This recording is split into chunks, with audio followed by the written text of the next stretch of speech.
എല്ലാവർക്കും എൻ്റെ പുതിയൊരു വീഡിയോയിലേക്ക് സ്വാഗതം. ഇന്ന് നമ്മുടെ കൂടെയുള്ളത് നമ്മുടെ all new KTM adventure 390 alias 350. അതായത് KTMൻ്റെ ഭാഗത്തു നിന്ന് വന്നിട്ടുള്ള പുതിയൊരു അഡ്വഞ്ചർ 350 ബൈക്കാണ് എന്ന് വേണം പറയാനായിട്ട് ഇതിനെ. കാരണം 390 എന്ന് ബാഡ്ജിങ് ഉണ്ടെങ്കിലും എൻജിൻ 349cc വരുന്നുള്ളൂ. അത് നമ്മളുടെ ഗവൺമെൻറ്റിൻ്റെ ഭാഗത്തു നിന്നുള്ള കുറച്ച് ടാക്സ്, അതായത് 350cc കുറവുള്ള വണ്ടികൾക്ക് ടാക്സും മറ്റുള്ള കാര്യങ്ങളും കുറവാക്കിയതിനെ തുടർന്ന് എല്ലാവരും പോകുന്നത് പോലെ നമ്മുടെ KTMഉം 399cc നിന്ന് 349cc മാറിയിരിക്കുകയാണ്. സോ എല്ലാ ബെനിഫിറ്റ്സും നമുക്ക് കിട്ടുന്നതായിരിക്കും. ക്ലോസ് ടു 80,000 റുപ്പീസ് നമുക്ക് ഈ ബൈക്കിൻ്റെ ഓൺ റോഡ് പ്രൈസിൽ ലാഭം ലഭിക്കുന്നുണ്ട്. ഇതിനിപ്പോൾ ആക്ച്വലി ഓൺ റോഡ് പ്രൈസ് വരുന്നത് 2.8 സംതിങ് ആണ് എക്സ് ഷോറൂം കേട്ടോ. ഓൺ റോഡ് വരുമ്പോൾ 3.4 ആ റേഞ്ചൊക്കെ വരും. പിന്നെ എൻജിൻ 349cc ആക്കിയെന്ന് വിചാരിച്ച് വേറെ ഒന്നിലും നമ്മുടെ KTM ഒരു കുറവും വരുത്തിയിട്ടില്ല. 399cc അഡ്വഞ്ചർ ബൈക്കിൽ എന്തൊക്കെയായിരുന്നു ഉണ്ടായിരുന്നത് അതെല്ലാം ഉണ്ട് ഇതിൽ. ജസ്റ്റ് എൻജിൻ്റെ സ്ട്രോക്കൊക്കെ ഒന്ന് കുറച്ച് ബോറുള്ളവർ തൊട്ടിട്ടില്ല. സ്ട്രോക്ക് മാത്രം കുറച്ച് അവർ 349cc ആക്കിയെന്നുള്ളൂ. അതുകൊണ്ട് തന്നെ കുറച്ചൊരു പവർ ലാഗ് ഉണ്ട് 399cc വെച്ച് കമ്പയർ ചെയ്യുമ്പോൾ. ബട്ട് അറിയാലോ, നമ്മുടെ KTM പെർഫോമൻസ് ഓറിയൻറ്റഡായ ബൈക്കുകൾ ഇറക്കുന്നതുകൊണ്ട് തന്നെ അവർക്ക് ഇതിൻ്റെ പെർഫോമൻസ് അത്രത്തോളം അങ്ങോട്ട് കുറച്ച് വെച്ചിട്ടില്ല. എന്നാലും നമുക്കൊരു ചെറിയൊരു ലാഗ് ഫീൽ ചെയ്യും 399 ആയിട്ട് കമ്പയർ ചെയ്യുന്ന സമയത്ത്. പിന്നെ നമ്മൾ ഫ്രണ്ടിലേക്ക് നോക്കി കഴിഞ്ഞാൽ നമ്മളുടെ WPയുടെ ഫ്രണ്ട് സസ്പെൻഷൻ വരുന്നുണ്ട്. അതുപോലെ തന്നെ ബാക്കിലൊരു മോണോ ഷോക്കാണ് വരുന്നത്. പിന്നെ നമ്മുടെ ഫ്രണ്ടിൽ 19 ഇഞ്ചിൻ്റെ ഒരു വീലും റിയറിൽ 17 ഇഞ്ചിൻ്റെ വീലുമാണ് കൊടുത്തിട്ടുള്ളത്. അതും അലോയ് വീൽസ് ആണ് കൊടുത്തിട്ടുള്ളത് കേട്ടോ, നമ്മുടെ സ്പ്രോക്ക് വീൽസ് അല്ല.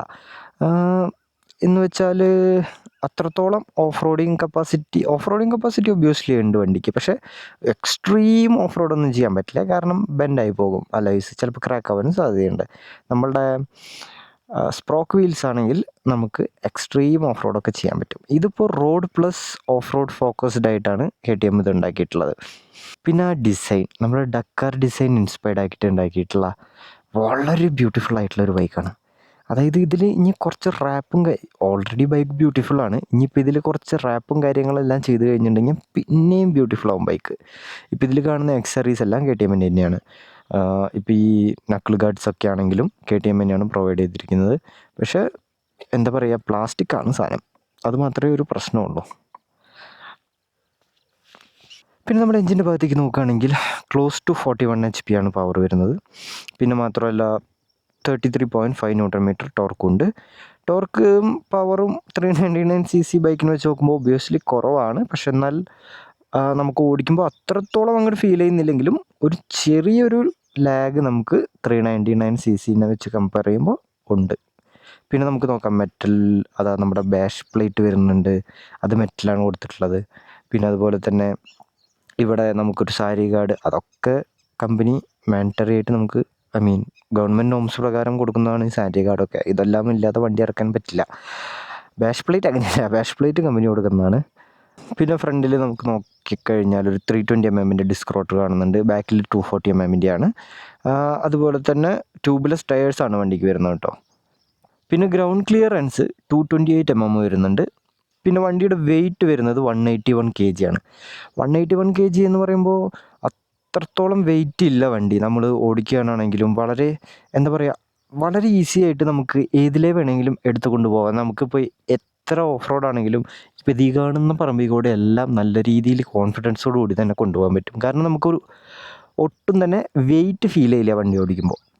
സീറ്റ് നോക്കിക്കഴിഞ്ഞാൽ വളരെ സ്ലീക്ക് ആയിട്ടുള്ളൊരു സീറ്റാണ് വരുന്നത്. അത്രത്തോളം കംഫർട്ടബിൾ അല്ല ലോങ് ജേണിക്ക്. പക്ഷേ ഇവിടെ ഈ ഭാഗത്ത് വരുമ്പോൾ നമുക്ക് കുറച്ച് സ്ലീക്കായിട്ട് ഉള്ള കാരണം നമുക്ക് ഈസിലി ഫ്ലാറ്റ് ഫുട്ട് ചെയ്യാൻ സാധിക്കുന്നുണ്ട്. ഇപ്പോൾ സീറ്റ് ഹൈറ്റ് നോക്കുകയാണെങ്കിൽ ഞാനിപ്പോൾ വരുന്നത് 5'6" ആണ് എൻ്റെ ഹൈറ്റ് വരുന്നത്. ഞാനിപ്പോൾ ഇതിലിരുന്ന് കഴിഞ്ഞിട്ടുണ്ടെങ്കിൽ എനിക്ക് മാനേജബിളാണ് ബൈക്ക്. അതായത് എൻ്റെ ടോ രണ്ടും നിലത്ത് മുട്ടില്ലെങ്കിലും എനിക്ക് മാനേജ് ചെയ്യാൻ പറ്റും. പിന്നെ ഇതിൻ്റെ സീറ്റ് എന്ന് പറയുന്നത് ഒട്ടും തന്നെ പില്ലിയൻ ഫ്രണ്ട്ലി അല്ല. ഇപ്പോൾ ഇവിടെ നമുക്ക് നോക്കിക്കഴിഞ്ഞാൽ തന്നെ കാണാം, ഇത്രത്തോളം ഭാഗമാണ് പില്ലിയൺ കൊടുത്തിട്ടുള്ളത്. ഇതിൽ എങ്ങനെ ഇരിക്കാനൊക്കെ പറ്റും. അതായത് ഇപ്പോൾ നമ്മളൊരു സിറ്റി റൈഡിലൊക്കെ ആണെന്നെങ്കിൽ പില്ലിയനും കൊണ്ട് പോകാനെല്ലാം സാധിക്കും. പക്ഷേ ലോങ് റൈഡ് പില്ലിയണ് ഒട്ടും തന്നെ കംഫർട്ടബിൾ ആയിരിക്കില്ല. ഈവൻ റൈഡറിന് വരെ ലോങ് റൈഡ് അത്രത്തോളം കംഫർട്ടബിൾ അല്ല ഈ സീറ്റിൽ. ഫീച്ചർ ലോഡഡാണ് വണ്ടി. ഒബ്വിയസ്ലി ഒരുപാട് ടെക് വരുന്നുണ്ട്, ഇൻക്ലൂഡിങ് ക്രൂസ് കൺട്രോൾ വരുന്നുണ്ട്. ഇതാ ഇവിടെയാണ് ക്രൂസ് കൺട്രോളിൻ്റെ ബട്ടൺ, അതിൻ്റെ പ്ലസും മൈനസും ഇവിടെയുണ്ട്. പിന്നെ നമ്മൾ നാവിഗേഷൻ ബട്ടൺസ്, ഹോൺ, ഇൻഡിക്കേറ്റർ അങ്ങനത്തെ കുറച്ച് സംഭവങ്ങളാണ് ലെഫ്റ്റ് സൈഡിൽ വരുന്നത്. ഹസാർഡ് സ്വിച്ചും വരുന്നുണ്ട്. പിന്നെ ഇവിടെ കിൽ സ്വിച്ച്, അതുപോലെ തന്നെ ഇഗ്നിഷൻ, പിന്നെ സിംഗിൾ ടച്ച് സ്റ്റാർട്ടാണ് വണ്ടി. അതുപോലെ തന്നെ ഇൻഡിക്കേറ്റർ ആണെങ്കിലും ഓട്ടോമാറ്റിക് ടേൺ ഓഫ് ആവും. ഇപ്പോൾ ഇതിൽ കോർണറിങ് എബിഎസ് വരുന്നുണ്ട്. അതുപോലെ തന്നെ slip and assist clutch, quick shifter, അതും ബൈ ഡയറക്ഷണൽ ക്വിക്ക് ഷിഫ്റ്റർ. നല്ല ക്വിക്ക് ഷിഫ്റ്ററാണ് കേട്ടോ, പറയാതിരിക്കാൻ പറ്റില്ല. കാരണം നല്ല ഫീലിംഗ് തരുന്ന, അതായത് ഇപ്പോൾ വൺ ഓഫ് ദ ബെസ്റ്റ് ഈ സെഗ്മെൻറ്റിലുള്ളത് നമ്മളുടെ അപ്പാച്ചെ RTR 320, RR 320യും ക്വിക്ക് ഷിഫ്റ്ററാണ്. അത് കഴിഞ്ഞിട്ടുണ്ടെങ്കിൽ ഏറ്റവും ബെസ്റ്റ് എന്ന് പറയാവുന്ന മറ്റൊരു ക്വിക്ക് ഷിഫ്റ്ററാണ് ഇതിലുള്ളത്. ഇടയ്ക്കൊരു ഫോൾസ് ന്യൂട്രൽ എല്ലാം വീഴാൻ സാധ്യതയുണ്ട്. അതുകൊണ്ട് തന്നെ സൂക്ഷിച്ചും കണ്ടും വേണം ഇടാനായിട്ട്. പിന്നെ കുറച്ച് ക്ലങ്കി ആണോ എന്ന് ചോദിച്ചാൽ ചെറുതായിട്ട് ക്ലങ്കിയാണ് ഗിയർ ബോക്സ്. പക്ഷേ നമുക്ക് ഒബ്വിയസ്ലി KTM ആണല്ലോ. പിന്നെ വൈബ്രേഷൻ ഇഷ്യൂസ്, ചറ വൈബ്രേഷനാണ് ഈ വണ്ടിയിൽ. അത് എന്താ സംഭവം എന്നറിയില്ല. ഇപ്പോൾ 399cc ഇത്രത്തോളം വൈബ്രേഷൻ ഇല്ല, പക്ഷേ ഇതിൽ കുറച്ച് കൂടുതലാണ്. ഇപ്പോൾ ഫുഡ് റെസ്റ്റിലെല്ലാം നല്ല രീതിയിൽ വൈബ്രേഷൻ അടിക്കുന്നുണ്ട്. ഒരു 5000 RPM എല്ലാം കയറി കഴിയുന്ന സമയത്ത് നമുക്ക് നല്ല രീതിയിൽ അത് ഫീൽ ചെയ്യാൻ സാധിക്കും. മാത്രമല്ല ഹാൻഡിൽ ബാറിലും, അതുപോലെ തന്നെ ഇപ്പോൾ നമ്മുടെ കാൽമുട്ട് ഇവിടെ ടാങ്കിൻ്റെ ഭാഗത്ത് ടച്ച് ചെയ്തിട്ടാണ് ഇരിക്കുന്നതെങ്കിൽ അവിടെയും നമുക്ക് വൈബ്രേഷൻ ഫീൽ ചെയ്യാൻ സാധിക്കും. ഇനി നമുക്ക് ഇവനെ ഓടിച്ച് നോക്കാം.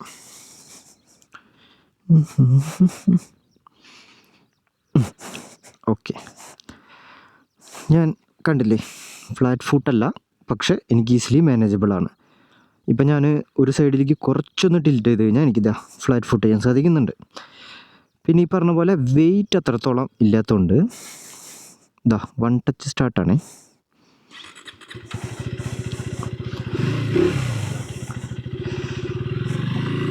പിന്നെ 3 മോഡുകളാണ് മെയിനായിട്ട് വന്നിട്ടുള്ളത്. ഓഫ് റോഡ്, സ്ട്രീറ്റ്, അതുപോലെ തന്നെ റെയിൻ. ഇതിൽ റെയിനിൽ വളരെ പവർ കുറവാണ് വണ്ടിക്ക്. പവർ കുറവാണെന്ന് പറഞ്ഞിട്ടുണ്ടെങ്കിൽ RPM കയറാൻ കുറച്ച് ബുദ്ധിമുട്ടാണ്. നമ്മുടെ ത്രോട്ടിലിങ് അഡ്ജസ്റ്റ് ചെയ്തിട്ട്, റൈഡ് ബൈ വയർ ആണല്ലോ, സോ ECU ത്രോട്ടിൽ അഡ്ജസ്റ്റ് ചെയ്തുകൊണ്ട് അപ്പോൾ നമുക്ക് എന്താ പറയുക, ഒരിക്കലും പവർ സ്ലൈഡിയോ അല്ലെങ്കിൽ അതുപോലത്തെ സാധനങ്ങളോ ഒന്നും ആവാൻ സാധ്യത വളരെ കുറവാണ്. പിന്നെ കണ്ടില്ലേ, ഒരു നല്ല രസമാണ് വണ്ടി ഓടിക്കാനായിട്ട്. ഒട്ടും തന്നെ നമുക്ക് സ്ട്രെസ് ഫീൽ ചെയ്യില്ല. ഒരു വലിയൊരു വണ്ടി നമ്മൾ, അതായത് ഇപ്പോൾ നമ്മളൊരു GS അങ്ങനത്തെ വണ്ടികളെല്ലാം ഓടിക്കുന്ന സമയത്ത് നമുക്കൊരു പേടി ഉണ്ടാവും ഉള്ളിൽ. അതായത് വണ്ടി ചെരിഞ്ഞു കഴിഞ്ഞാലോ വീണാലോ നമുക്ക് മാനേജ് ചെയ്യാൻ സാധിക്കുമോ എന്നല്ല. പക്ഷേ ഇതിൽ നേരെ ഓപ്പോസിറ്റാണ് നമുക്ക് ഫീൽ ചെയ്യുക. കാരണം ഇത്രത്തോളം ലൈറ്റ് വെയിറ്റ് ആയതുകൊണ്ട് തന്നെ വണ്ടി നമുക്ക് ഈസിലി, അതായത് നമുക്ക് ഏതിലെ വേണമെങ്കിലും ഇറക്കി കൊണ്ടുപോകാം എന്നൊരു ധൈര്യം നമുക്കുണ്ട്. പിന്നെ ഒരു കുതിരയെ ഓടിക്കുന്ന പോലെയാണ് കേട്ടോ ഈ വണ്ടി ശരിക്കും പറഞ്ഞാൽ.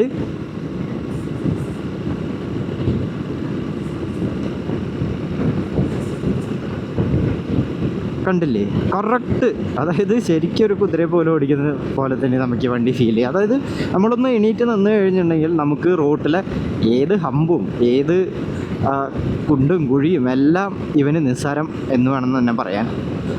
സസ്പെൻഷൻ കുറച്ച് ഹാർഡർ സൈഡിലാണ് സെറ്റ് ചെയ്തിട്ടുള്ളത് KTM. സത്യം പറഞ്ഞാൽ ഇപ്പോൾ ഇതിലെല്ലാം എടുത്ത് ഓടിക്കണം എന്നുണ്ട് എനിക്ക് ഈ വണ്ടി. പക്ഷേ ഇവിടുത്തെ നാട്ടുകാർ ചിലപ്പോൾ വേറെ വല്ലതും വിളിച്ച് പറയും. അപ്പോൾ അതുകൊണ്ട് നമ്മൾക്ക് റിസ്ക് എടുക്കണ്ട. നമുക്കിതിൻ്റെ പ്രോപ്പറായിട്ടുള്ള സ്ഥലത്ത് തന്നെ പ്രോപ്പറായിട്ടുള്ള ആൾക്കാർ, നമ്മൾ മോണിറ്റർ ചെയ്യാൻ ആൾക്കാർ വേണമല്ലോ. ഇല്ലെങ്കിൽ നമ്മൾ എവിടെയെങ്കിലും ഒന്ന് വീണ് കിടുന്നുണ്ടെങ്കിൽ ആരും അറിയത്തില്ല. സോ അതുകൊണ്ട് ആരും ഒറ്റയ്ക്ക് ഓഫ് റോഡ് ചെയ്ത് ഇതാക്കാൻ ശ്രമിക്കരുത്.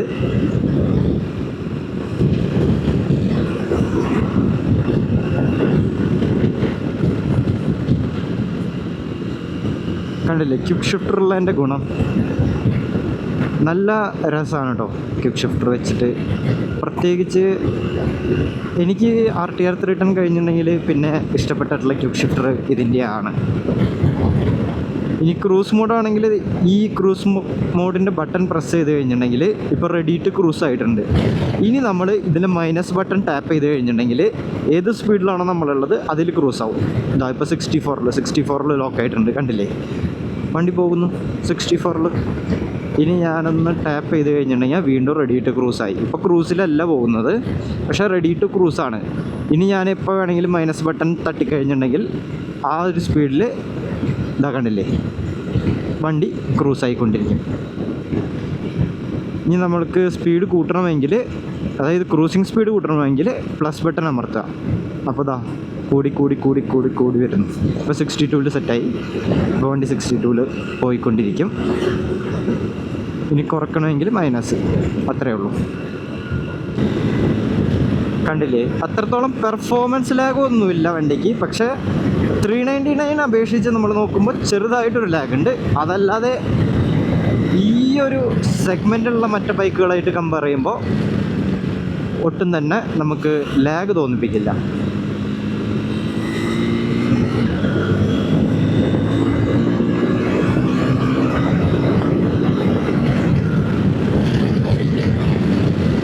പിന്നെ ഇതിൻ്റെ ഹീറ്റിങ്ങിനെ പറ്റി പറയുകയാണെങ്കിൽ എനിക്ക് റൈറ്റ് സൈഡ് കാലിൻ്റെ അവിടെ ചെറുതായിട്ട് ഹീറ്റ് ഫീൽ ചെയ്യുന്നുണ്ട്. അത് കുറച്ച് ഓടിയതിന് ശേഷം, ഇപ്പോൾ സിറ്റിയിൽ ഞാനിപ്പോൾ ഒരു 1 അവറായി ഓടുന്നത്. സോ എനിക്കത് കഴിഞ്ഞപ്പോൾ ഇപ്പോൾ എനിക്ക് റൈറ്റ് സൈഡിൽ ഹീറ്റ് ഫീൽ ചെയ്യുന്നുണ്ട്, റൈറ്റ് ലെഗിൻ്റെ അവിടെ. പിന്നെ ഇതിൻ്റെ വൈസറിനെ പറ്റി പറയുകയാണെങ്കിൽ അത്യാവശ്യം നല്ല രീതിയിൽ വൈസർ പെർഫോം ചെയ്യുന്നുണ്ട്. വിൻഡ് ബ്ലാസ്റ്റൊക്കെ കുറച്ച് കുറവായിരുന്നു എനിക്ക് കിട്ടിയിരുന്നത്. പിന്നെ മിറർ അത്രത്തോളം വിസിബിലിറ്റി ഇല്ല. നമുക്കൊരു എന്താ പറയുക, നമുക്കൊരുപാട് കോൺഫിഡൻസ് തരുന്ന ടൈപ്പ് വിസിബിലിറ്റി മിറേഴ്സ് തരുന്നില്ല. But okay. പിന്നെ ഇതിൻ്റെ ടാങ്ക് കപ്പാസിറ്റി എന്ന് പറയണത് 13.5 ലിറ്ററാണ്. അതിൽ നമുക്ക് ഒരു ഫുൾ ടാങ്കൊക്കെ അടിച്ച് കഴിഞ്ഞിട്ടുണ്ടെങ്കിൽ ഇതിന് 28 കമ്പനി പറയുന്ന മൈലേജ്. എനിക്കൊരു 25 കിട്ടിയിട്ടുള്ളൂ. അപ്പോൾ ഒരു ഫുൾ ടാങ്കിൽ ഒരു 350 കിലോമീറ്ററെല്ലാം നമുക്ക് പോകാൻ സാധിക്കും. പിന്നെ 7500 കിലോമീറ്റർ ആകുമ്പോഴാണ് ഇവൻ്റെ സർവീസ് വരുന്നത്. സർവീസിനൊരു 2000 to 3000 റുപ്പീസേ ആകത്തുള്ളൂ. പിന്നെ കണ്ടില്ലേ, ഇതുപോലുള്ള റോഡുകളിൽ ഇങ്ങനെ ഓവർടേക്ക് ചെയ്യണമെങ്കിൽ ജസ്റ്റ് ഇതേപോലത്തെ ഒന്ന് എഴുതുന്നാൽ മതി.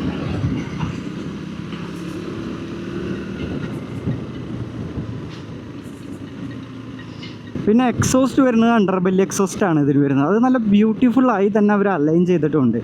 അത് എന്താ പറയുക, നമ്മുടെ ഈ ബൈക്കിൻ്റെ ഡിസൈൻ എലമെൻറ്റിനെ അതുപോലെ തന്നെ നിലനിർത്തിക്കൊണ്ട് അതിന് വൃത്തികേടാവാത്ത രീതിയിൽ തന്നെ അവർ ഇൻ്റഗ്രേറ്റ് ചെയ്തിട്ട് ഉണ്ട് നമ്മുടെ അണ്ടർബെല്ലി എക്സോസ്റ്റ്.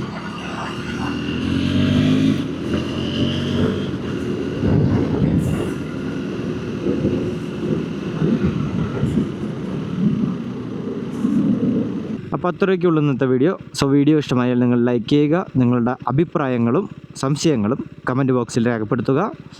പിന്നെ ഞാൻ എപ്പോഴും പറയാറുള്ള പോലെ തന്നെ സബ്സ്ക്രൈബുകൾ കൂമ്പാരമാകുമ്പോൾ പരിപാടികൾ ഗംഭീരമായിരിക്കും.